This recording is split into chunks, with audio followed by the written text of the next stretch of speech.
Good evening. This is the Auburn Finance Committee for November 19th, 2025. I apologize for the delay. It's about 5:51. We had some technical issues with the go-to meeting, but we are set to start at this point.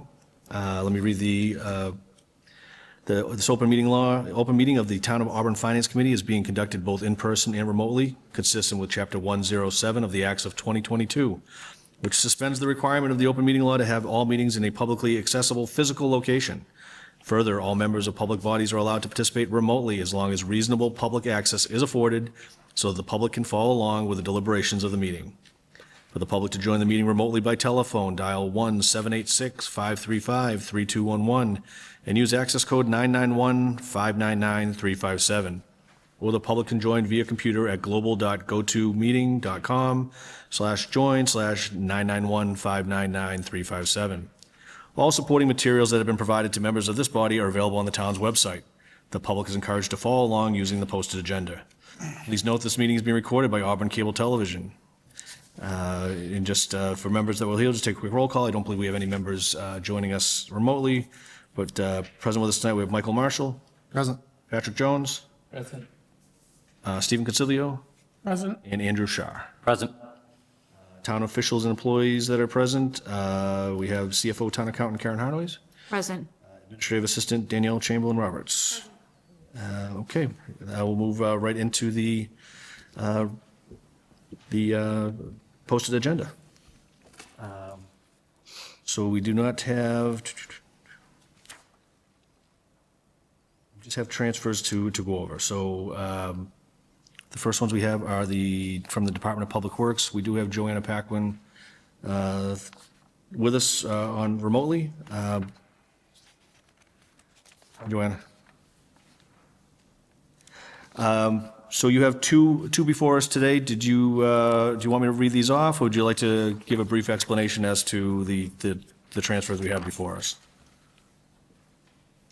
Thank you. Yes, I can give a quick explanation. The first transfer that I have is into training out of wages full-time, and that's for the staff to attend a hoisting license renewal class. And the second one, it's out of the cemetery wages account into the clerical cemetery account. We have the cemetery clerk. She'll be on vacation for several weeks, so this will allow us to have somebody to fill in so that the office isn't empty and people can still come in. Okay, any questions from members? Mr. Jones? So, through the chair, if we know that people are going to take vacations and we know that we're going to put someone in the seat, why wouldn't we be including the difference in the budget at the beginning of the year? Why would we be coming forward later and asking to transfer money in if we know that we're going to need to do that? So through the chair, I can answer that. So I wasn't aware that this vacation was going to be continuous. So she's going to be traveling abroad for 4 weeks. So typically we can cover a week, with other staff, but for an extended period, it's more difficult.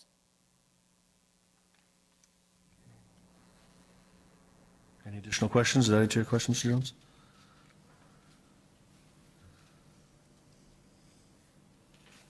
Okay, we'll read these off. This one, the first one in our agenda is the 2450. So from the DPW Cemetery Division, going from the engineer GIS account, amount requested $2,450, going to the clerical account, transfers for funds to cover a replacement due to a vacation. Motion to approve. Motion to approve. Do we have a second? Second. Motion second. All in favor? Aye. Against? And one. Okay. Opposed. We have an opposition from Mr. Jones. Very good.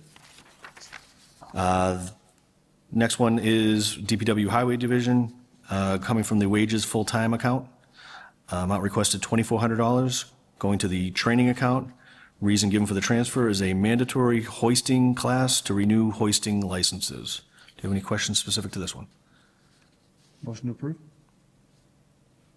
We have a motion to approve? Actually, I did get a question. Absolutely. Don't we have training in your budget as it is now, or, so this is over and above what you've planned for training for the year? So through the chair, we do have training, and unfortunately, we had some, I mean, fortunately too, but we had some new employees that we needed to put through the CDL class, which is very expensive. So that depleted our budget, and we didn't have sufficient funds to cover the hoisting license training. Then now I have a better answer to vote.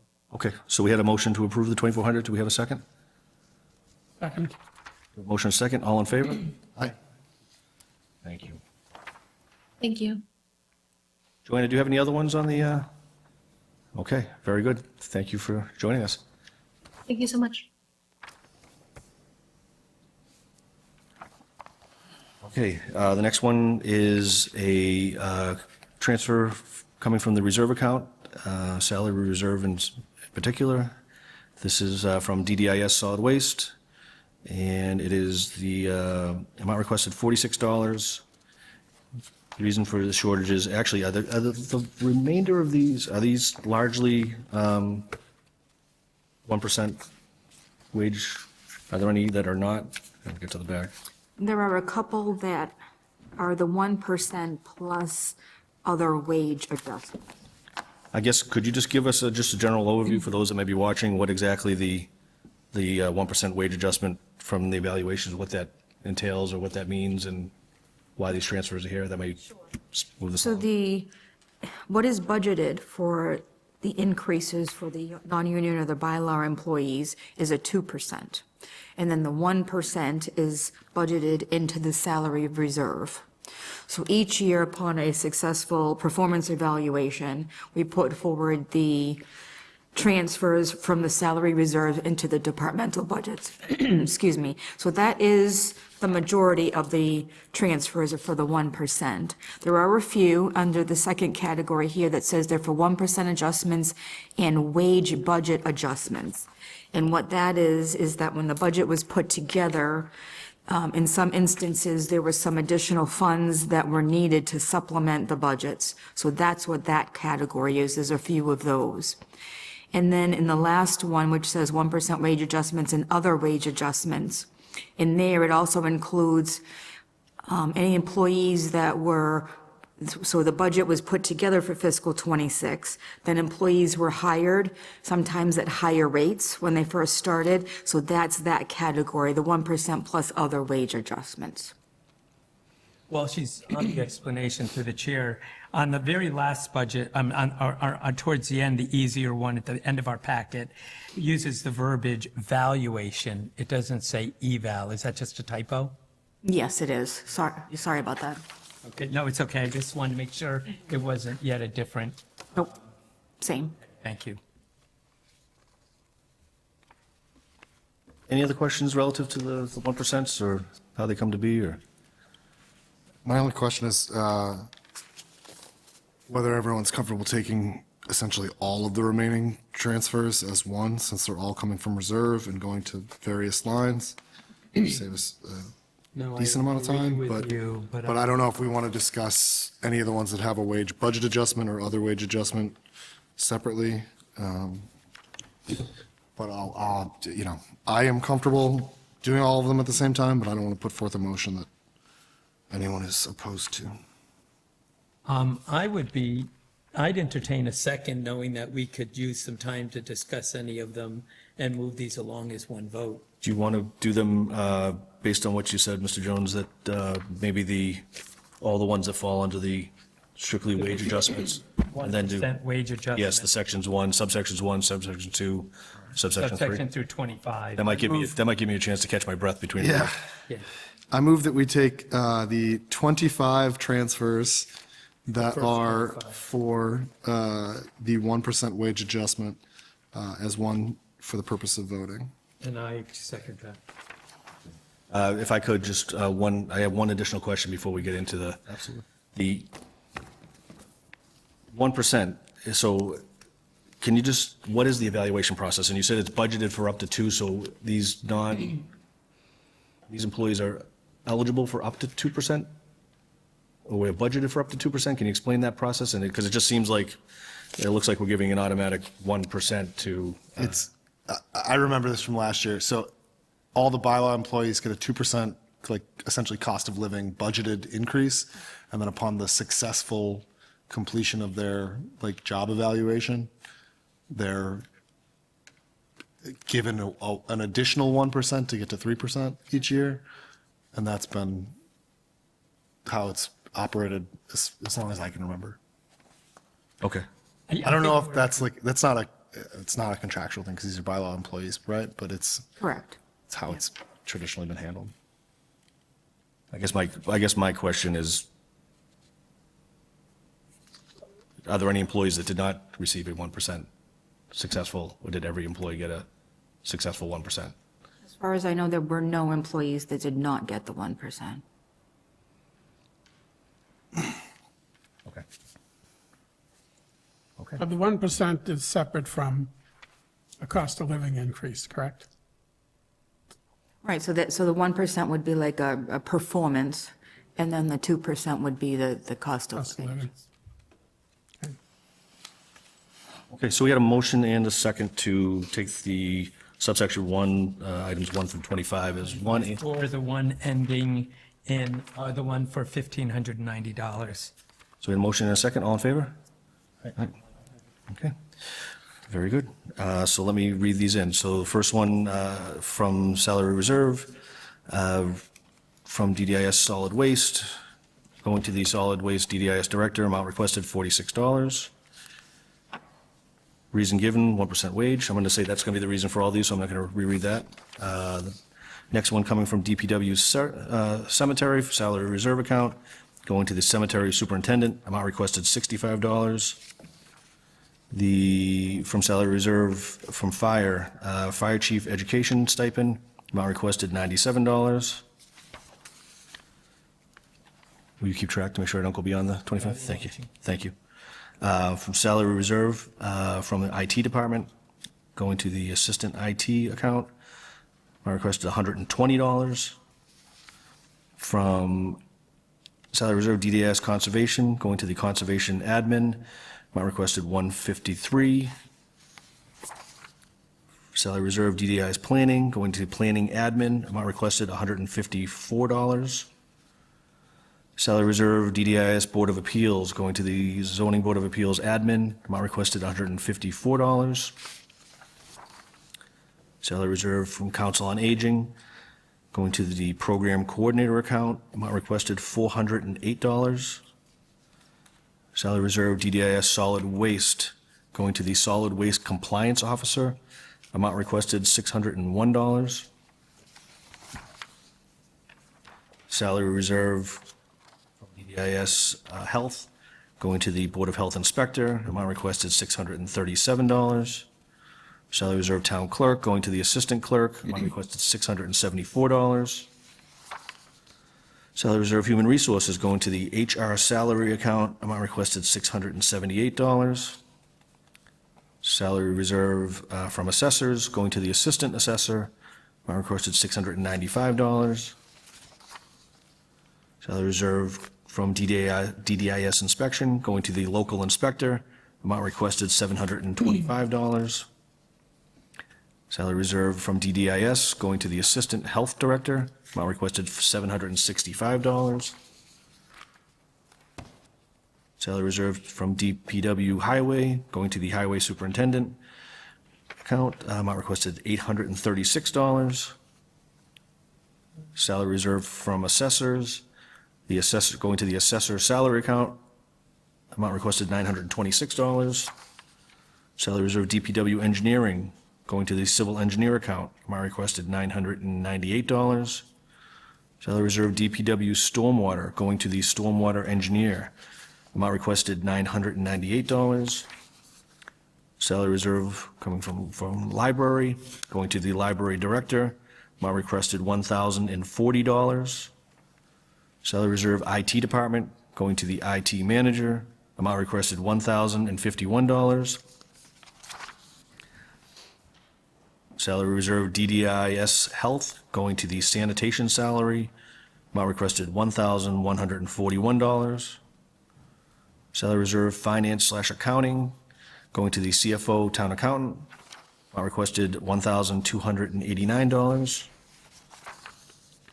Salary reserve DPW engineering, going to the town engineer, amount requested $1,293. Salary reserve from fire, to the fire chief, amount requested $1,590. And those are the 25 that we have in front of us at the moment. Do we have any questions on these? No questions? Motion to approve? We have a motion to approve. Do we have a second? Second. And a second. All in favor? Aye. Thank you. Mr. Marshall, did you want a motion on the next groupings? I guess my only question would be, are these the adjust wages budget, that's all the same reason? And it's what you said before about budgets that were adjusted because of salaries that were adjusted because of a budgeting issue in addition to the 1%? And like, can you explain what the budget issue was? So when I went back and looked at these 5, the amount that was needed in order to satisfy the salary for the year was actually a little bit more than the 1%. So in some of the cases, it's possible that when the FY26 budget was put together, that there were maybe some changes that happened after the fact in the salaries for some of these employees. So I think that's where that factored in. Like maybe they got a little bump during the year, and then that wasn't reflected in the 26 budget. Questions on that one? I'm formulating it in my head. So it sounds like it was a timing issue between when numbers were actually made available, and then activity that was occurring during the time that we went through the approval process that didn't surface in time to make it into the budget. Yes, I think that would be an appropriate explanation. You know, also in some of the cases, like this year, we're going to be very careful to make sure that we recalculate and review and check all the salaries that are submitted, all the departmental budgets. There could have been a couple of just like small clerical errors or something in these as well. I will say, I know for the 2 assistant directors at the library, those were mid-year adjustments that were made. That weren't reflected correctly in the budget.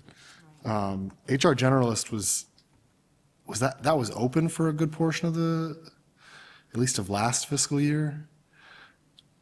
So, Yes, I don't remember exactly when we brought in the generalist. yeah, so but I would it may think- just be onboarded early or late, or I don't know, something like that. And fire deputy, I don't know why, but I seem to remember that being adjusted at some point during the year as well. Council on Aging, I'm not sure about. So I guess my question on these is, are these numbers that we're seeing, are they reflective of an increase in their salaries by that much money, in that we didn't have those figures in front of us when we recommended the previous year's budget or this year's budget? Right, it would be a combination of the 1% plus the adjustments for any of the bumps in the salaries during the year. And can you just explain to me how increases in salaries occur mid-year? Is that a Board of Selectmen's approval, or is that a Town manager. town manager approval? I know the 2 library assistant directors, those were, they weren't new positions, but they were, I think, reclassified as assistant directors because they had functionally been performing those roles, but not reflected in their title and salary. I don't know about the rest, but. Any additional questions?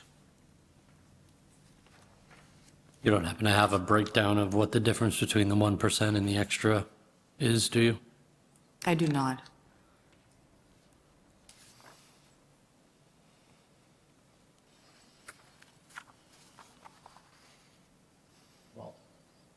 If everyone's comfortable, at least I'll make a motion to take the next 5 transfers as one. Second. Okay, we have a motion and a second to take the next 5 as one. All in favor? Sorry. Aye. Okay, so we're starting with, so from salary reserve, coming from fire, going to the fire deputy education stipend, amount requested $915. From salary reserve, human resources, going to the HR generalist, amount requested $1,779. From the salary reserve, from library, going to the assistant director admin, amount requested $2,018. Salary reserve library, going to the assistant director tech, amount requested $2,019. From salary reserve from fire, going to the fire deputy salary, amount requested $3,659. And that is our last one, thank you. That's my fault. I thought it was council on aging too. Any additional questions on any of these specific? We're reviewing them all as one, but you feel free to ask a question if you have a question on a particular item.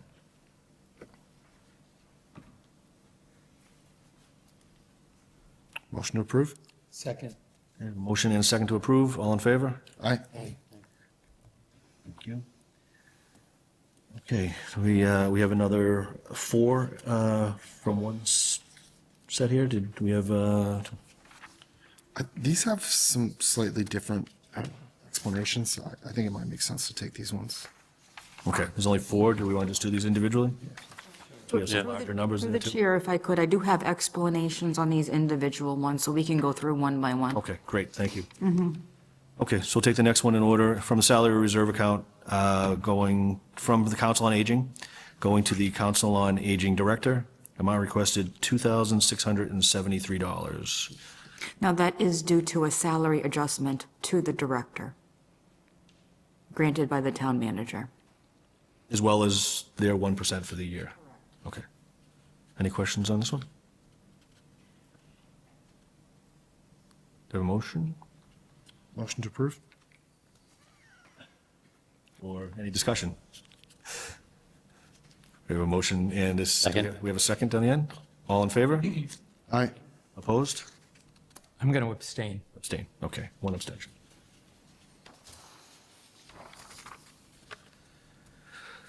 Okay, next one, salary, coming salary reserve from finance/accounting, going to the assistant town accountant, account.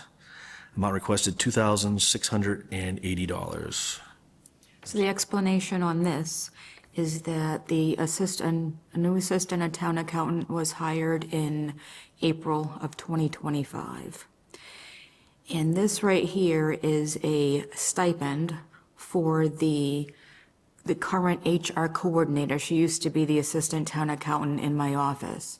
And she has been providing assistance to the assistant town accountant on the payroll system, because it is pretty intricate to learn the new, well, it's not new to us, but for a new person to come in and learn the payroll on the Munis system.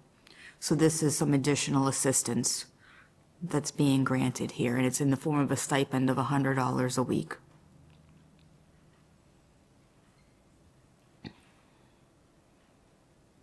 Is this going forward? This is $100 a week going forward? Or is it something that we've already been doing This is something that we've actually been doing since April?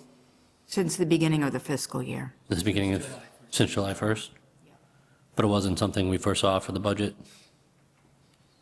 Correct, because we weren't, at that time, we weren't sure, what the qualifications and the experience would be with the person that we were hiring. Okay. Thank you. I guess my question would be, at some point, once the new person is up to speed, this person will back away from that? That is correct. Stipend will, Yep, because that's why it's only put in here through the end of December. So then we're going to reevaluate it to see if at that point we can, for the 6 months.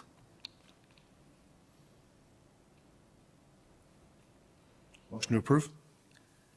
motion to approve? Do we have a second? Second. We have a motion and a second. All in favor? Aye. Opposed? I'm abstaining. And an abstention. Thank you. From salary reserve from the town manager's office, going to the town manager's salary. So for this amount, The amount is, I read it, I'm sorry, go ahead. $4,408. sorry about that. And now your explanation, please. So the town manager's contract was not settled until September. In the previous contract that she had when she was interim, for, I believe it was for every 2 months that she worked, that she would receive a stipend of $3,000.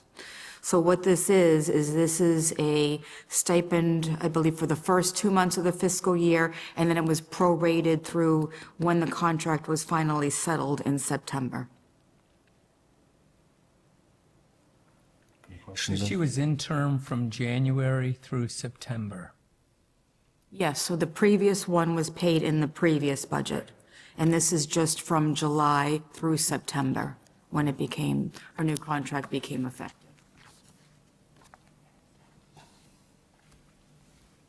Any questions on this one? I just have one question. Is it normal for the town manager to sign off on the town manager as the department head or officer head? I mean, I know there's nobody necessarily higher than the town manager, but The Board of Selectmen would be the logical choice. yeah, it just seems odd that she would sign off on her own. Sign our own request for the, Yeah, to me. I suppose I could have signed it as well, because I make sure that I look it over and look at the contract to make sure that all the amounts are correct.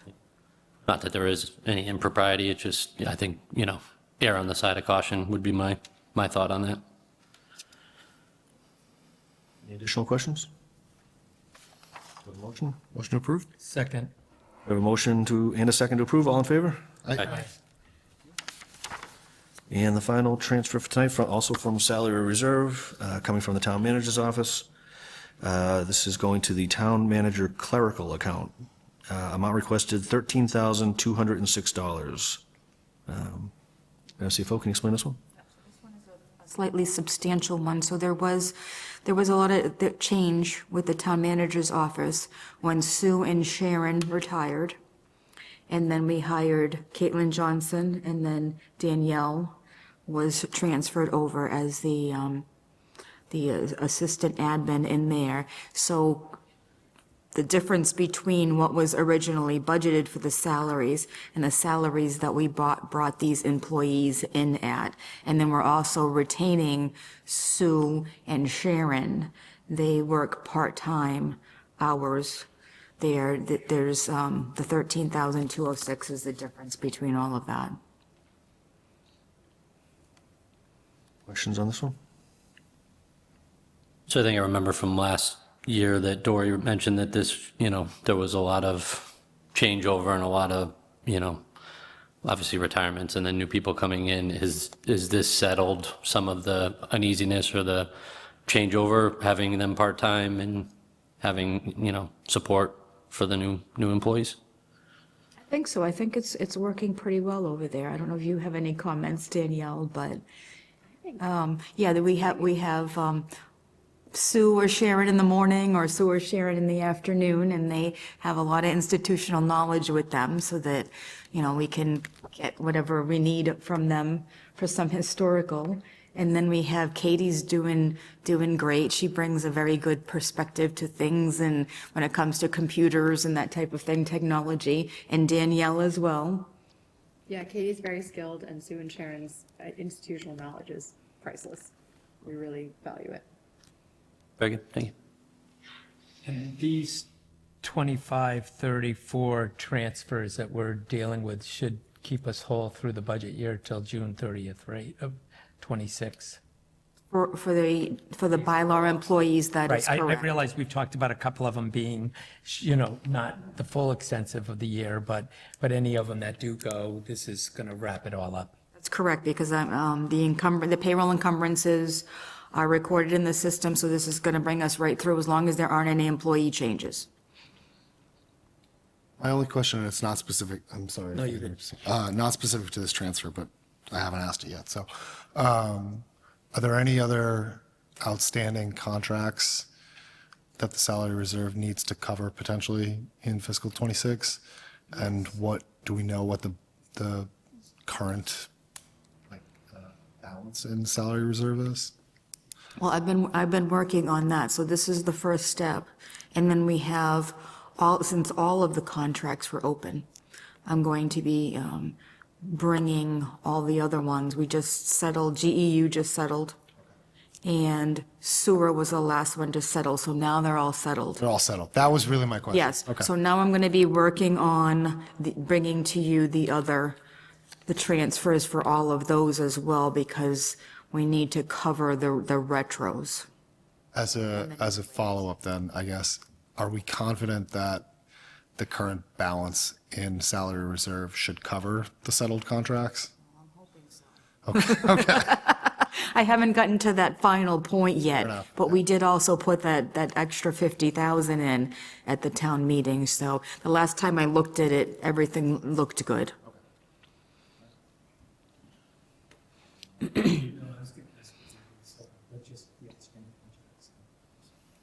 Motion to approve? Second. Motion and a second to approve. All in favor? Aye. Aye. Good. That takes care of our transfers for tonight. We did have some meeting minutes from March 26, 2025. Unless anybody has any specific questions or I think, comments. actually, through the chair, if I Yes, could, I absolutely. just wanted to recognize that we do have to formally approve them, and I know that what I believe you say is does anybody have any changes or questions, and then we leave as is. But I think we don't actually make a motion to approve them or to submit them. And my only concern is that the whole reason for us, it sort of conflicts with the intent of putting them in the packet. So we can't put stuff in the packet that's going to then end up being, for the lack of a better word, certified into record. And if we don't bless it, because these go to the clerk's office, and then they become a final document into. So if they supersede our board, not supersede, but if they bypass our board, to our knowledge, and then they go to the town clerk's website, and they become a final record, and somebody were to look at them, so I just think it's important to recognize the process. We don't necessarily, I would just say that I think we need to say there did a review of the minutes, and just as a point of order, a board member cannot make, unless it's a clerical change, if you were changing a name or a spelling or something, you notice that it's present and members that aren't present. If you're on a board and you happen to be out that meeting, you can't change the minutes unless it's clerical. But there are other boards in town that do formally submit their minutes. And they vote to submit them. They ask, do you have a motion to accept the minutes from November 3rd or whatever, a second, and then they just make the motion. I don't think we have to motion them through, but I do think as an agenda item, we have to at least ask the question, since they're given to us for review, that are there any changes that are required? And then we can leave it at that. I don't know if anybody else has an opinion. I don't have a strong opinion either way. I do hear other boards and committees that will actually, even the fire station building committee one that I'm on, they take a vote just like everything else to approve the meeting minutes. I don't have an issue either way. I think Okay. go ahead. Traditionally, I think it's always just been if there are no objections. Right, well, that They're objections accepted meaning as- changes, yeah, right, exactly. exactly, so- Then they're accepted as is, but I think you have to ask the question, because people may forget to say, oh, we're at the minutes, oh yeah, I did notice this mistake. Okay. So that's just a statement and a pause. Okay. I'm good with that. I'll phrase this. Does anybody have any objections relative to the meeting minutes of March 26, 2025? Hearing none, we'll consider those minutes to be accepted. Because it will go on record, if someone says they object to something, then it's got to be documented before the meeting minutes can be, it goes into the minutes of this meeting, whether that pushed through. Okay. Move on to the next items. They were member items that were requested. First one being, Mr. Jones was looking for a debt update from the CFO town accountant. The chair. So I did look at the percentage of the debt to the operating budget, and it's approximately 4.38%. Now, that does include, though, the debt for sewer, which is charged back to sewer through the indirect costs. So it's actually lower. Do you So know? it's actually lower than that, which I don't know the percentage, but if you wanted me to look at it, I can. Right. Thank you. It's just important because we've got the fire station coming on, and we've talked about, some of the selectmen have talked about debt, and which makes me think that there's some other items on their plate that may, I think what helped us this year is debt came off, and you found the other liabilities that needed to be cleaned up from prior years. So we found money instead of having to borrow, which is really cool. You've put money to use, or the town has put through the management of the town, yourself and the town manager and so forth, and department heads have put to use some of that found money. But it's important to recognize that we are at 0.438. So, anything over 5 or 6 is taking on, I would think more than what our fiscal policy dictates. Thank you. Since you brought up is there an actual fiscal policy document? Through the chair, it's, I found it a couple weeks ago because I was digging around. I believe if you go to the town's website, I think it's under the town accountant's page, but it's like, you have to go to like an other documents link, and then it takes you to this weird place that has a few things, and they're from 2010. I think it's 2010 or 2011 fiscal policies. They're when Ed started. They might even be older than that, honestly, because I think Ed and Julie were the ones who implemented them, and I don't remember exactly when they started. 2012. 2012, yeah. I know there's a 2 and a 0 and then a 1. There you go. Somewhere in that decade. Yeah. But, one of the things that I was actually going to bring up as a potential item for our next meeting is that the fiscal policies have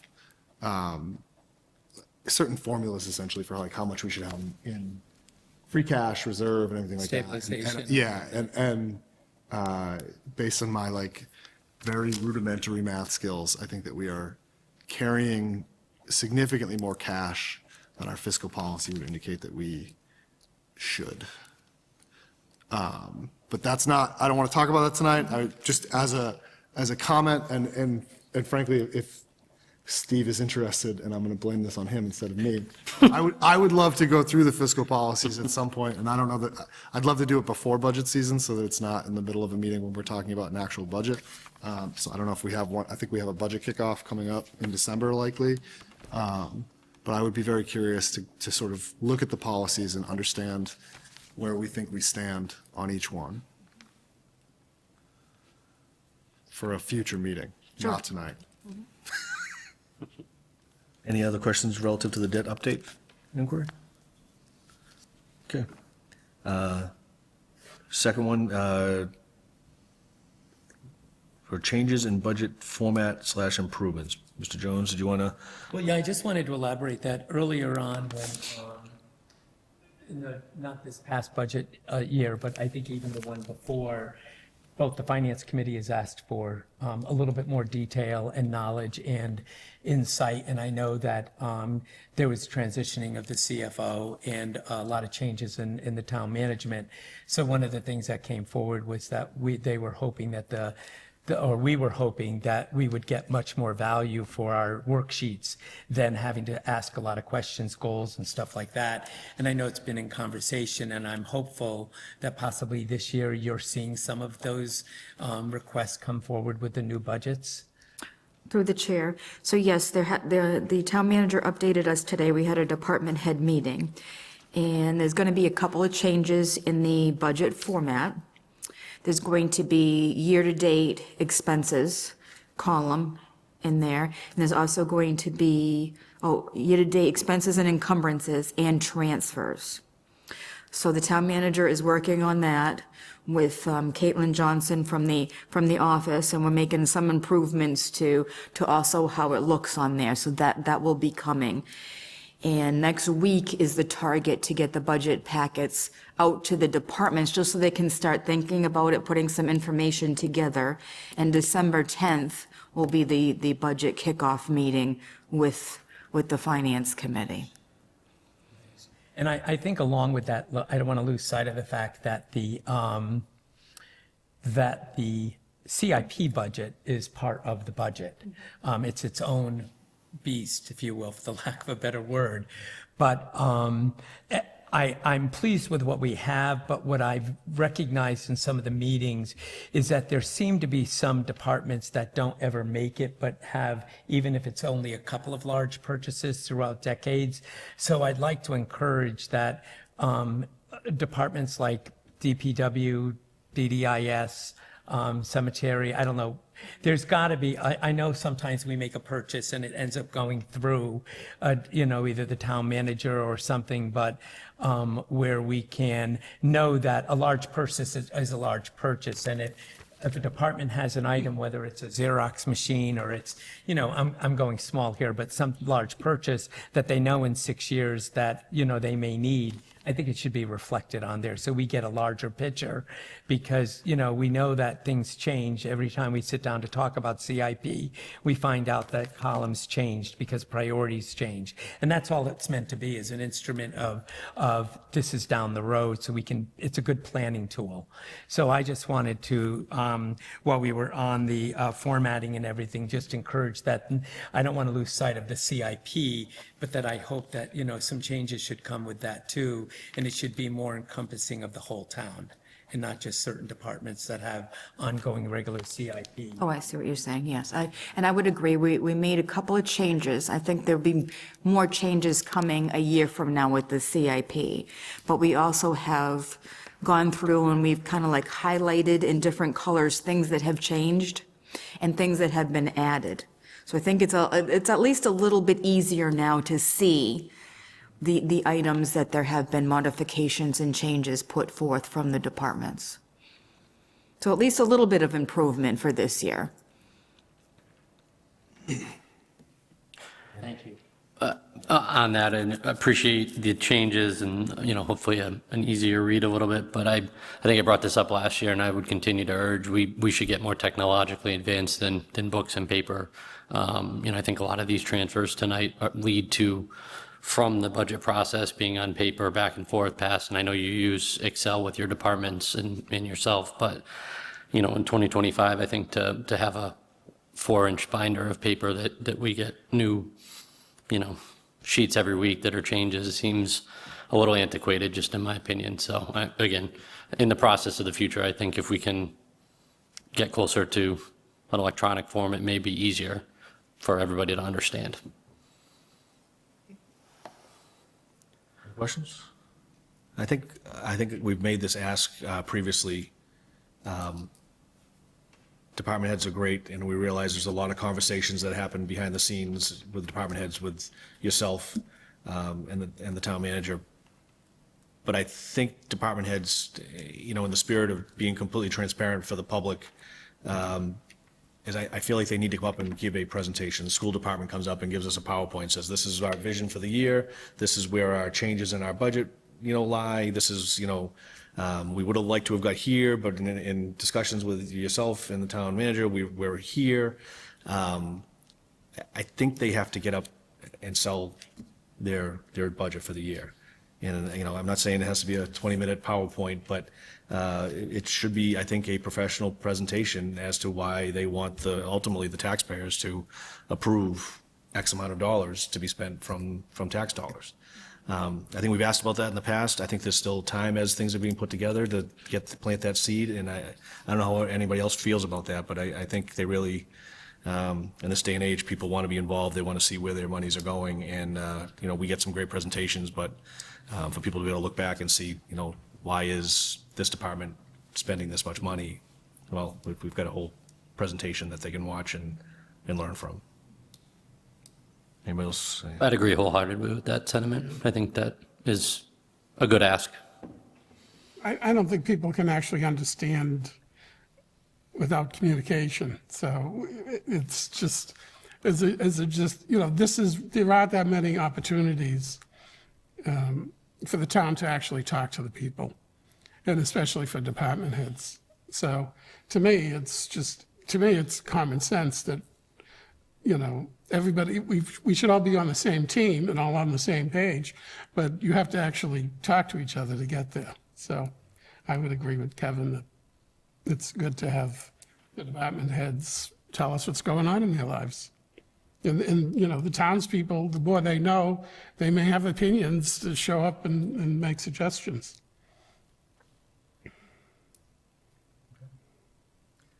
If I could, I think this might be a good time just to bring this up.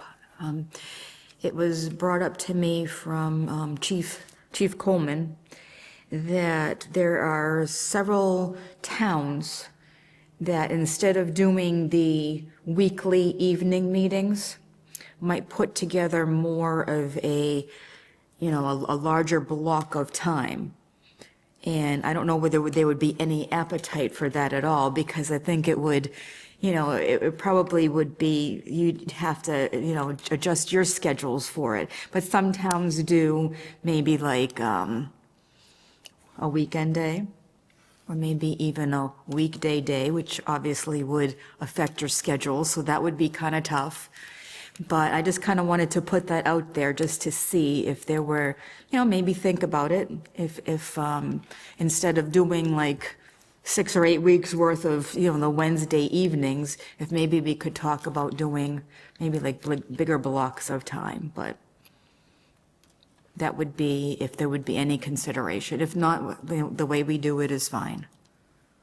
Thoughts? I do, but Personally, it would be tough for me. I think one of the challenges we face is that we have a lot of boards and limited space, and so for instance, it would be really good for us to say to do a Monday from 4 to 7.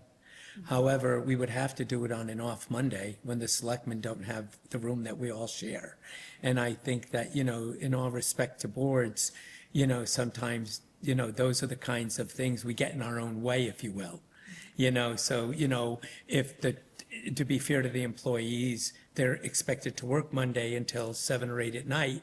It would be optimal to get them during their working time, and they could be at work, and then at a certain point during that 4-hour period be expected to speak on behalf of their budget.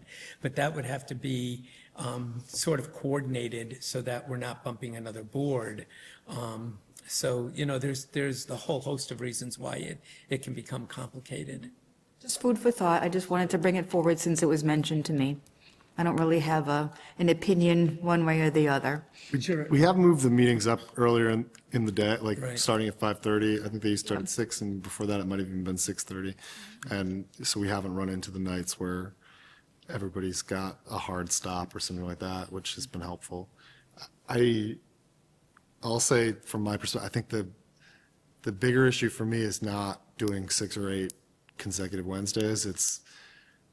We might have one meeting that goes 2.5 hours and then another that goes 45 minutes so I think from a scheduling perspective, trying to figure out how can we best sort of, if it's going to be a big budget, let's just do one. If it's going to be a small one, we can pack in a few. You know, yeah. the attempt is always made and people are available when they're available, but that's, yeah. I agree. Danielle and I can work together to make sure that we make the best use of our time on the evenings that we have. You know, like maybe we don't want to do fire and police in the same night. You know, maybe we want to do fire in a couple of smaller departments, police another night. So we'll see that, we'll try to make it the most efficient we can. My concern on doing like an all Saturday would be more for the department heads that, you know, they're expected to be here at 8 in the morning and we don't hear their budget till, you know, 3, 4 in the afternoon. That, you know, I look at Ms. Coyle back there, she'd be like, you know, we certainly would get her to the front of the line, but, you know, for those that have to end, it'd be at the end of the day, you know, they work a hard schedule during the week to be expected to spend an entire day. I happen to know that at least one person on this committee, I think, coaches some sports and likely has some lack of availability on weekends. Weekends would be I have tough. the same issue too. So. Yeah, I mean, a day during the week, maybe I could take a day off from work or something with enough planning, but that, you know, it's not ideal, but I don't mind the cadence the way we had I it don't, last year. I don't mind the way it works. Yeah. We could put the soccer nets I in get the to see, hallway. I get to and we see can Patrick, practice. I get to see Patrick 8 consecutive weeks. The We best. could put soccer nets out in the hallway, and while we're having our meeting, the kids can practice going back and forth in the hallway. We just take a 15-minute recess to coach them, and maybe what we really need is basketball hoops in here, because we don't have enough space for basketball, so. We could finally use the stage for something, raise the hoops. I think what's also important, to Kevin's point, is, and we'll use, if I could, your team as an example.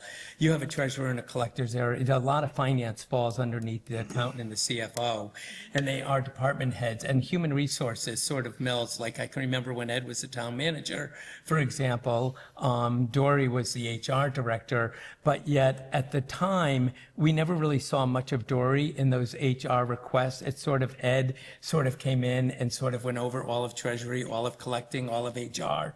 So just to use that as an example, the treasurer and the collectors and the human resource people, and I'm sure with the DPW, there have got to be, you know, the head of this division or that division. I think, and some of those people do show up, but sometimes when the actual budget conversation comes up, only the person sort of at the head of all of that sort of steps forward.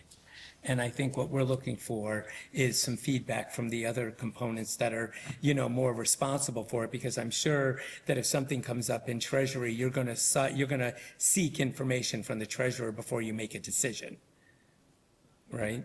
Right, so I do plan on, when we do the finance, I'll have the assessor and the treasurer collector here, and I will communicate, you know, that we'd like the HR coordinator here for HR, so, yep. You know, we understand that some of the conversation may have to stem from the higher department head, but these other managers play a critical role in their budgets. If, coming back to the thing that the chief suggested, and separate from when such a meeting would take place, one of the things I've noticed is that if you watch the select board meetings and the department heads go there and they do a presentation, and then they come here and they're more or less doing the same exact presentation, which is, I'm sure, not a whole lot of fun for the person who's doing the presentation. So I don't know if there isn't actually a way where we could maybe combine some of this stuff, either as a joint meeting or basically to make it easier on the department heads. And if, I don't know, procedurally, because we're not necessarily taking votes then anyway, correct? So there might be a way procedurally just to make life a little bit simpler and more efficient, as well as create more maybe cross-communication between the two boards. Yeah, I think we would still have to have them back for the question component as we go through lines, items. But as far as the delivering their presentation, potentially, if, you know, they wanted to, but I don't know how many they would get through, again, how big a block you would need, and how often they do the, We'll just stay till 1 in the morning. I have a feeling it would be on us, we would end up doubling our meeting time, because we would listen to the presentation as part of the Board of Selectmen's meeting, and then have to come back for our own meetings to ask our questions. So I have a feeling, in that case, we may be creating more meeting time for ourselves than the savings for the department heads. But I thinks that's how that may come out, I'm not sure. I suspect you're correct. But any creative ways, you know, I mean, to make this a smoother process for all. I mean, and I've brought this up before, that, you know, sometimes we have department heads here for doing relatively small transfers that we, almost by definition, we're going to, okay. The CFO certainly can answer any questions to. And so you know, if we're trying to make people efficient and their lives, quality of life better, and to save their capital to things that are more managerial and less minute administrative stuff, you know, it seems to me that there's certain efficiencies we could probably find.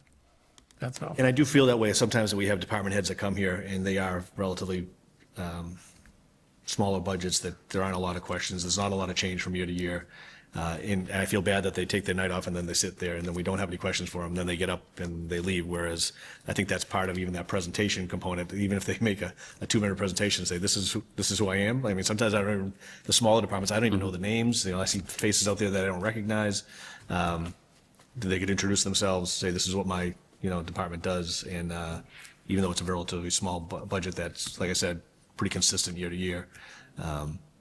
I think it's beneficial for all of us, but. I mean, and on the flip side, one of the things that MMA suggests is the finance committee actually, the members actually get divided up and have more of a direct relationship with the department heads. So somebody is, going to the school committee meetings and, maybe has an occasional meeting with the superintendent or whatever the department is. So there's actually a little bit more cross-communication between the board, not necessarily the whole board, but somebody on the board. And so that the board can cross-talk amongst themselves about different things that are going on in the town and stuff like that. And I know that it's a common thing in some towns. I don't know if it's more for cities or for towns, but it's definitely things that go on. There's lots of different ways we can operate differently as well as other departments. And just to go back to those presentations too, I think that allows for an opportunity, not that they want to present in contrast to what their boss, the town manager, has presented as a budget, but I think it allows them to say, should monies become available, members of the finance committee, this was my ultimate goal, was to get to here or to purchase this, but because what we're seeing on paper is really just what the agreement was that the town manager presented, not necessarily what that department head had asked for. Right, yeah. We don't see what was asked for. We don't see the original. We see what was agreed upon. I think that's an excellent point. Again, I'm sure that the final budget that's presented is not what the original asked. It's probably not near it. So I think you ask for whatever you can and then, have that time to address why you think you needed that gap that maybe got cut out. So. And that's will help with sometimes, and Patrick, you're very good at noting where we end up with some shortfalls, and then why didn't you ask for more money, the training when you brought it tonight, those department heads may come to us and say, well, I wanted X number of dollars in the training account, but we agreed upon this dollar amount. So when we see it at the end of the year, we go, okay, maybe there was some, the department head really sort of knew what they were envisioning, and we can look towards the future to say, okay, we understand why you really wanted it back at the beginning. Right, when you asked for Yeah. Your crystal ball was right, and you were at the end of the year. You probably should have. We should have listened to you. Yeah. Since Fair we're enough. since we're technically in the changes in budget format improvements item on the agenda, so there is a column, at least in the old version, for department request. We typically vote on the town manager recommendation.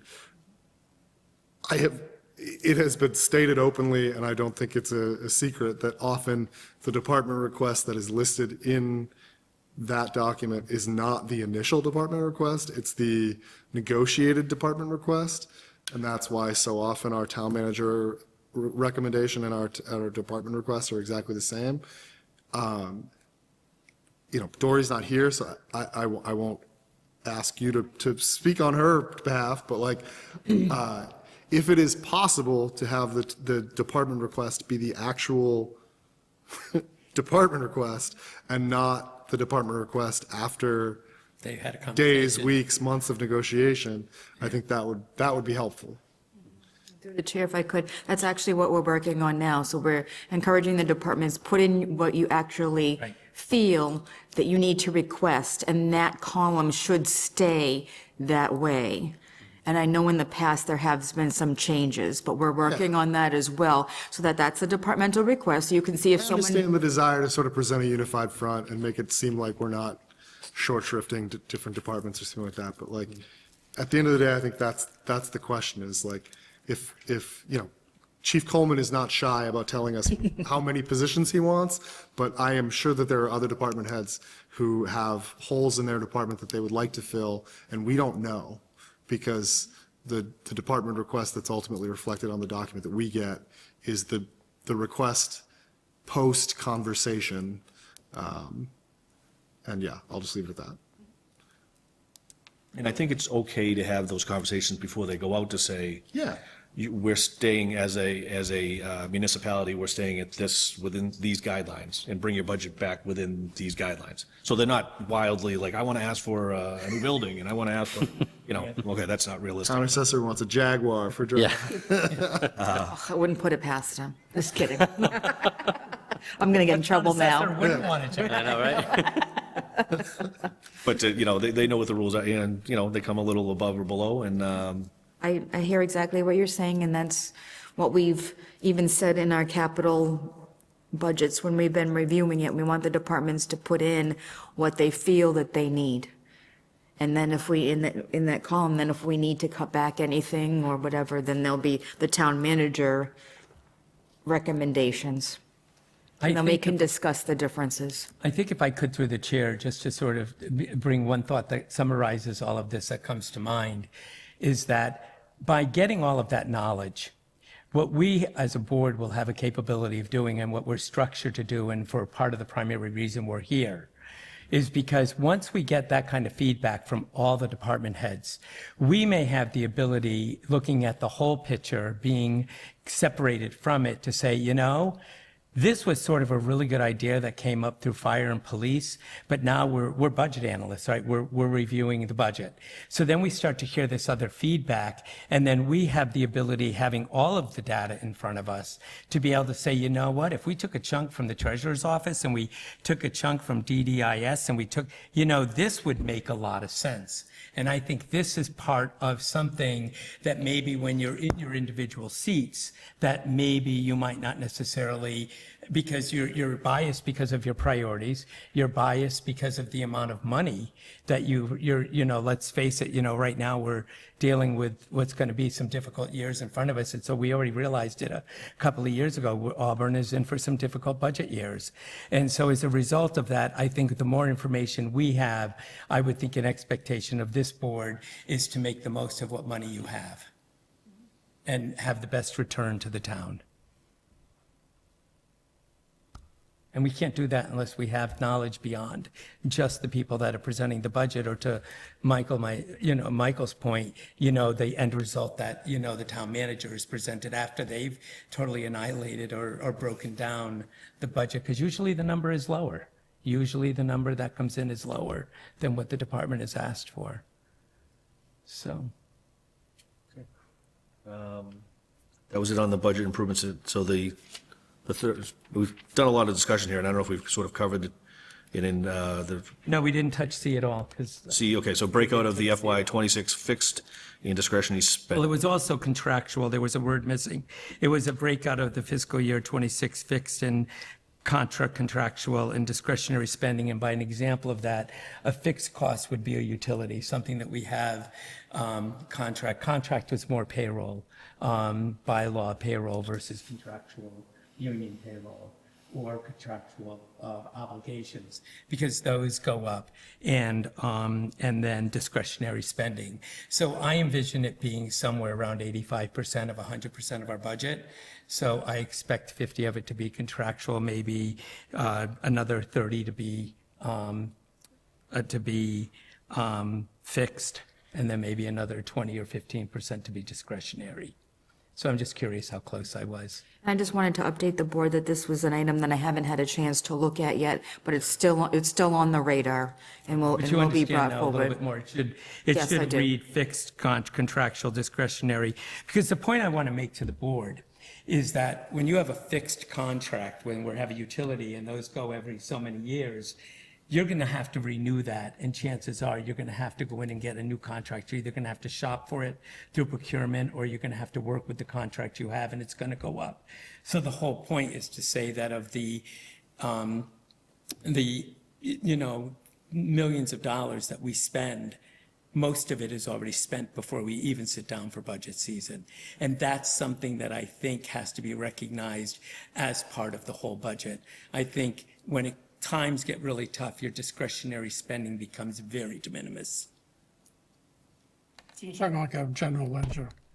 No, just not Just really say- a P&L, really. I'm looking at a P&L, not so much the whole ledger. I'm looking at a P&L, just the portion of the expenses that are fixed which are usually your utilities and stuff like that. Then your contractual and your discretionary, discretionary can actually include debt, because debt is somewhat discretionary, isn't it? We have a ceiling of what we try to stay within, but as we free up debt, it gives us a discretionary ability to know where to spend it.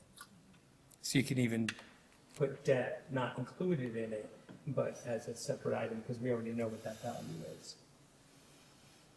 But that was more the point, is to send home the example that when we sit down at budget season, there's only so much room to work with, and that's what makes our job very difficult, is having to say, and question all this stuff. So thank you for getting us the feedback that you did. You're welcome. I'll be bringing back some additional. Any other questions while we're on that topic? And Karen really has been able to report, so we should get back to us and put it on for another meeting to discuss those, or get it to us, get the information to us, or what? Probably within a couple of future meetings. This is going to get a little tight with trying to put together Well, the because you've got budget. the But new while budget I'm, kickoff right, meeting coming up, and we've got Thanksgiving, you can only get so much done. I mean, you've brought a lot to us in the last few weeks, and thank you for making us a priority. But I know that you have a budget, that you have a budget kickoff and a lot of other things you're preparing for. So I totally understand if our requests slow down. Yeah, but, as soon as I'm going to be looking at the new budget and the 26th. You're so looking I at will- it now, that's why I Right, so, think it was the right. perfect time to ask, to categorize some of this so we understand where it falls. Because, we'll be talking about 4 or 5 contractual things. Somebody comes in with their budget, and, now we've shifted because it's all it's all utilities and stuff like that. And we have to be reminded that some utilities go across the spectrum that all departments share, and other discretionary or contractual, I don't want to say contractual, other fixed costs are not shared amongst departments. They stay within the departments. The next item is a board vote on FY 2026 meeting schedule. I know Patrick had brought up the concept, and I think we liked it to have, like the other boards and committees in town, have more of a regular meeting schedule, obviously knowing that during budget season that we would have to add additional meetings in there to get all of our stuff accomplished, but so that we can plan to pick a sort of a regular date. Danielle, I know you have some notes on our copy. Did you want to sort of report back on what you thought availability was based on room availability and? Sure. So the only other board or committee that's meeting on Wednesday nights is Conservation Commission. So they meet in Conference Room 1, which is formerly the Planning Board room. So this room is always free. And they are the second and fourth week of every month. So really, seems like you've got a lot of options. So we want to meet on the third one, since we wouldn't be conflicting with the sound. I'm not putting that up as a motion, I'm just putting it in there for discussion. So we'd have the building to ourselves if we would pick the third, but if we had put on the second, we'd have to share it. Which may make it easier and I don't know, it sounded like the cable television folks were spread thin tonight with multiple meetings across town, so maybe that is beneficial to them as well, that they wouldn't be trying to run 2 meetings at the same time. I'm not sure how that goes, but, Oh, that's true. So does school committee meet on the second and fourth Wednesday? Tuesday? I was specifically thinking about this building. Yeah. No, but Committee. Mike brings up an interesting point, that we also are televised, and we have to try not to be taxing on the cable people. Right. Or we don't want to be taxing if we don't have to be. Through the chair, if I could, I did mention at the department head meeting today that the committee was considering doing a third, or, yes, the Wednesdays on the second or third week. And I also told them, encouraged them, since they would know that, to bring their plan to bring their transfers, sooner rather than later, so we don't keep getting some of these late transfers coming in, so you have more time to look through the packet, look through the transfers, and come up with any questions that you have. Is there anything on your end in terms of transfers that makes, accounts payables or things easier to ensure, the second Monday would be better because that would allow me to encumber the money and get, payment? Is there anything that benefits your folks relative to timing, whether it's an earlier in the month meeting or a later in the month meeting? No, I don't think so. So it's really up to what the committee would like to see. I don't know if you Looks want us like- to check into when the school committee meets, or, It looks like school committee meets on the first and third Wednesdays. They're Yeah. not in this building, but it's So if we're first and not third. conflicting with the conservation, we're going to be conflicting with. I don't think, I know that we're probably not supposed to do this, but does conservation film their meetings? Yes. They do? Okay. So if it says on here ideally the second or third Wednesday of the month, and you said school committee is the first and third, so That's what the proposed Committee's dates first are, and yeah. third, Conservation second and fourth, Third, so yeah. either way. We're- There's we're- one meeting somewhere in town every Unless we want to Wednesday. meet Saturdays. no. At your house? Only if there's adult beverages involved. Aaron brought up the idea first. It wasn't me. Only if there's adult beverages involved. I'm just thinking from, like Kevin just asked, from a, getting our workload, I would think would the third week make sense? Was the second weekend too quick? Would the third weekend make more sense? Myself, I kind of like the third, but obviously it's whatever the committee.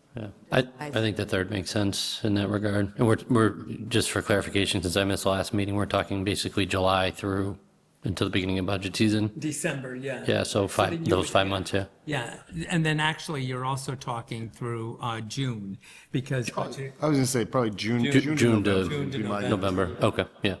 December, we usually have a budget kickoff. We're probably not gonna do it the third week. Yeah, That was actually the 10th, yeah. Yeah, this year it's the 10th. yeah. Okay, gotcha.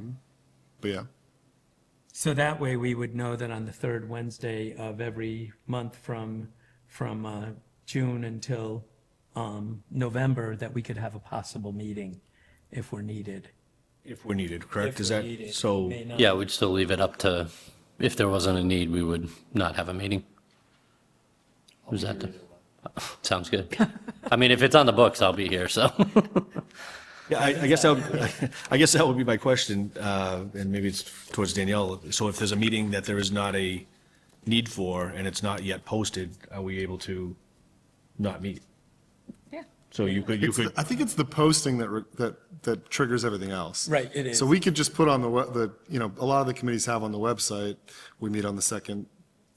But the actual posting Wednesday, yeah. triggers the meeting. But yeah, there's no, I don't think, what we say on the website does not bind us in any way, shape, or form that I think is beyond. so if we got information Court of from public Danielle that there's nothing needed to be a meeting in one of those off months, she could just push it off to the, I think from the post, because you have to post the Friday before for a Wednesday meeting? I have to post Monday. So Monday. 48 hours before the meeting. Okay, So I usually post Monday by 3. okay. Because do you think, like, just from the perspective of timing, I'm assuming the third Monday most months of a month, that people should know what they need. Hopefully. Wednesday, you mean? Well, because the third Wednesday is when the meeting would be, but we won't know if we need the meeting until The Monday before. theoretically the Monday, because if we haven't received any transfers, then we just won't post, right? So does that seem reasonable? It seems like it works, because I do usually ask that they turn in their transfers by like that Friday. If not earlier if they could, but if the departments know that it's the third Wednesday, I think that gives some consistency to it. And if it's not needed during the summer, like a lot of times, because we're starting the new fiscal year, if it's not needed in August and September or July, then at least August, right? We'll meet in September for the town, probably the fall town meeting anyway, but Right, so And if that's the it's not thing, there are needed in, exceptions, I had said, there's both town meetings, there's the budget season, there's the first week of July, because we have year-end transfers, and then something could come up where we just have to be called to order because the business has to be conducted, and it can't wait. And those are exception meetings. As needed, with a preference for the third Wednesday of each month. Yeah, There you go. I would We agree. need some yeah, word crafting. yes, as needed. Legal clarification. I imagine the department heads would have to realize too that to plan ahead, because if there's nothing on the agenda for that scheduled meeting, and potentially they're going to have to wait till a month for the next scheduled meeting, they'll plan out a little bit, I would hope so. opposed to just Yeah. coming to you and requesting, please schedule a meeting, so, which is what we wanted to get away from, the, who's available on this date and trying to pull together meetings last minute, so. Karen, you're the official finance committee bouncer from here on out. So I don't think it's something we have to take a motion on, but I move that we I move that we set regular meetings to be the third Wednesday of every month from June through November.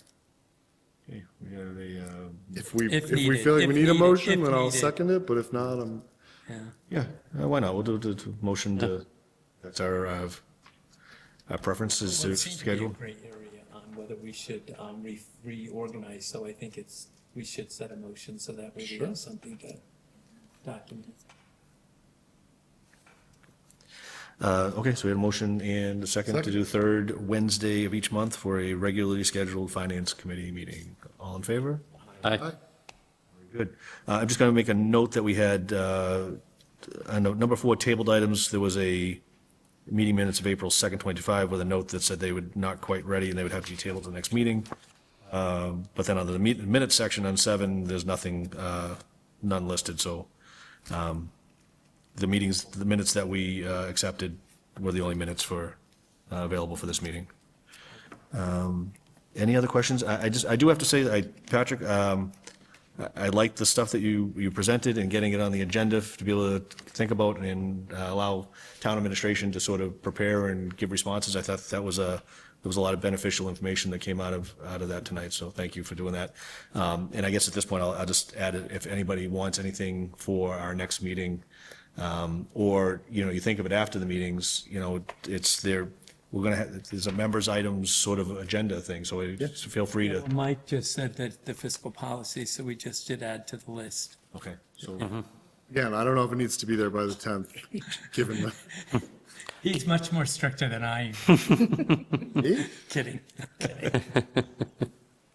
But I think that's, it's beneficial, it's beneficial as opposed to just having off-the-cuff discussions to ask that they be put on the agenda. So again, if the members of the public want to see it, they can listen to those discussions as well, so. And I will disclose that after our meeting, at the last meeting, I did send off to,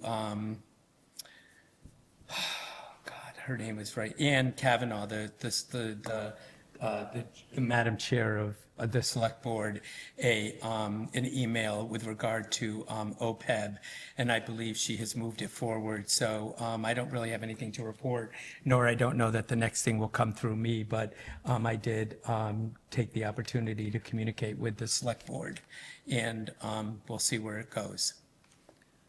And I'll just take an opportunity, so just, the vice chair and I were invited to a meeting on December 1st by the town manager, and I believe as well as the chair and the vice chair of the Board of Selectmen to discuss, it's titled as fiscal year 27 budget strategy. So we'll have that meeting. If anybody, individually wants to reach out to one of us after that point, certainly we can't, I can't send out group emails or group phone calls, would violate the open meeting law, but certainly we can discuss it at our next meeting as well, any points of discussion.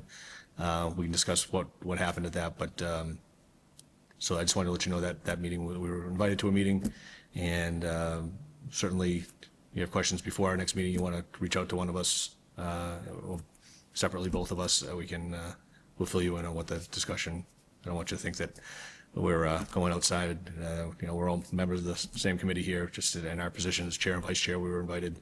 And because it's only two of us, then it's not, an open meeting law violation, so. Thank you. Thank you. Tonight, Karen, or?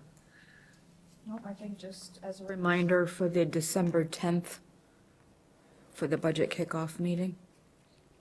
Is that just finance? Or is it I think all the departments going to attend. be, but is it going to be a finance committee meeting in here with us, or are the selectmen going to be joining us? Or It'll is be a it- finance committee It's meeting. just finance. I wanted to clarify. I know Dory is stepping into her role, officially now because of being interim is over and she settled her contract. But I just wanted to clarify, because I know she changed town meeting around. So I didn't know if the budget kickoff meeting was also going to be altered. So, As far as I know, it would It's be just with, us. with the, finance committee and the department heads. Any other questions? Motion to adjourn? Motion to adjourn. second. Have a motion and a second, all in favor? Aye. We're adjourned.